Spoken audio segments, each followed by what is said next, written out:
Okay, so there's another corner. It's going to call Millennials Struggling to Survive on Low-Paying Jobs. 32-year-old Fabian Dixon, I think that's not his real name, will have to have children in his own house one day, but earning less than $1 million annual has shattered for him the prospect of these dreams being realized in his named future. The library system currently shares a rented property with two siblings in St. Catherine.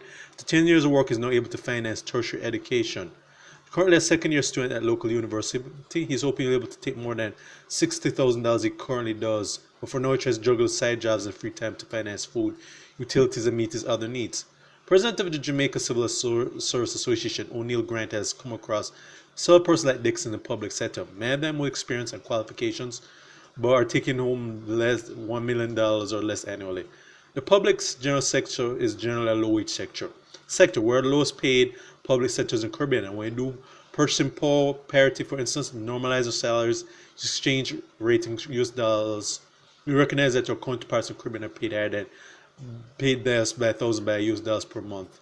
Quote unquote, from what I've seen, the median salary is somewhere between 1 million, and we're taking those about those are professional, those are certified or qualified, or at least at first degree lamented.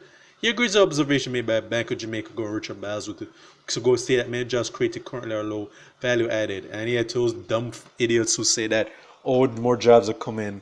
And I and many people have said, yeah, okay, how much are these millions of many job opens paying?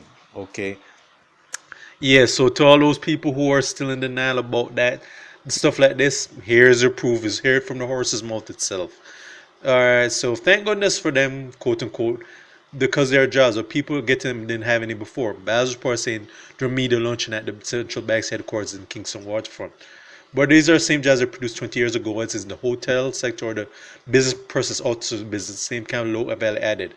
Despite several years of reform, the Jamaican economy has experienced economic growth, while the unemployment rate has dipped. Concerns about the quality of jobs being created have increased. Grant noted that many university students have been able to find jobs in the fields of study, and reference to the case of microbiology graduate who we know is reluctant to sought employment at one of BPOs as feeling secure work in a desired area. Alright, and then it goes on to say, all right, let me just read this. It was known that in 2018 Economic and Social Survey that females account for 62% of persons with vocational certificates, grade diploma in Jamaica, which is consistent with the number of females enrolled and graduated from tertiary education institution programs. Even so, the majority of persons outside the labor force are females aged 24 to 54. Females, according to survey, account for 59% of the unemployed labor force. Relative to males, 63.9% more females did not want to work. All right, and there's more so some more stuff, more sentencing, which I'm not going to bother reading. All right, and it just basically goes on to say that that a lot of despite the fact there are a lot of people graduating, especially younger people, are added qualifications. This fucked up bullshit system that we're living in is basically shortchanging them. And I read I typed a comment on under this article, and it just summed up what I said. Jamaica, a lot of people need to realize something. All right, this is by purposely done. All right, Jamaica, I'm reading the quote saying, was created as slave colony, and this was purposely selected that majority of the Jamaicans, native Jamaicans, would not benefit from it. Like whatever jobs, most of the jobs you get are these bullshit fucked up minimum wage jobs that basically does equivalent to like a peasant living in a feudalism system, that we just get these bullshit wages which are an insult. And the people need to kind of realize that that is how the system is set up, though. All right. And yeah, people are going to say I'm going to put on the tinfoil hat and that I'm using conspiracy theories as an answer, but this is not a conspiracy theory. That is just a deliberate fact. All right. And the thing is, what gets me mad about this is that there are a lot of people who are qualified in certain fields to do something, but they get these fucked up salaries, which a lot of these plantation overseers who pass as their bosses or in these certain ministries in government, whichever party is in power, by the way, they're purposely done this to basically again economically screw over the people.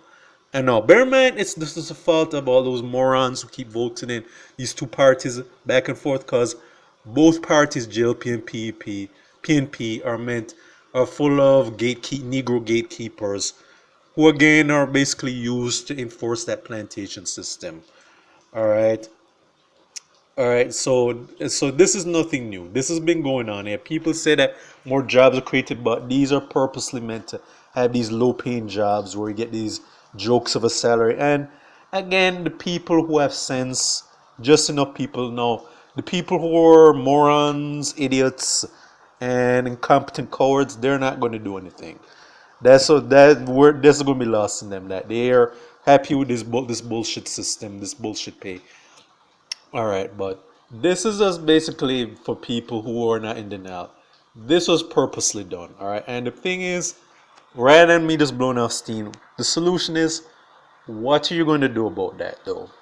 No, I suggest that the people who have sense, let's try and we need to start finding out who some of these people in these industries are who are purposely trying to enforcing these kind of bullshit pays, and you need to get them out the paint though. All right, and people will say it's impossible, but yeah, well, guess what, guys? Continue to be subjected to this serfdom like treatment you're getting. So just suck it up. You're not going to do anything. All right. But again, people, this is just for people who need to say this. Enough is enough. Jamaican people, they're purposely trying to economically deprive majority of the people. Whatever good jobs are available are meant for a lot of people who have connections in high places and foreigners who basically don't have the same experience as a lot of qualified Jamaicans, but due to the host Negroes and the coons and the plantation mammies we have in politics, other places, their job is to cater for those people, all right? And the same thing with a lot of those people in these employment industries, because a lot of them are purposely giving a lot of native Jamaicans, because most of these, they're not going to give foreigners these bullshit paying jobs. They're reserving most of this for native Jamaicans. But again, to all the people who are reading this, what are you going to do about it? All right? Everybody needs to start saying, okay, we need to find a way to destroy this bullshit pyramid scheme that has been destroying the country, because these people in these ministries or employment or whatever, they're purposely going to keep giving these fucked up jobs, these fucked up salaries, and we can complain, but as long as they're allowed to keep maintaining this pyramid scheme, they're not going to give a shit who complains. But it's up to the people said, okay, we're going to slowly, and it's not an overnight thing, we're going to make sure that this wicked, evil system that is shortchanging us, that's going to be destroyed and dismantled. All the people who are purposely part of the system that's economically private people, all of them need to get run out to the paint, or they need to be in jail, because this is very criminal. Because this made me very upset when I heard this. Because all right, because like I said, even myself, well, at still job in Jamaica, we've gotten these fucked up salaries and a lot, and I know that I myself am better than most of the bullshit pay that they're giving. But again, this is just a case study of what's going on. Jamaica has a benign neglect policy. It's up to the Jamaicans who have sense run out codes to do something about it. But this will go into State of Jamaica and Caribbean. Check out the YouTube pages. Miles Gusson Farron and Miles Productions. Okay.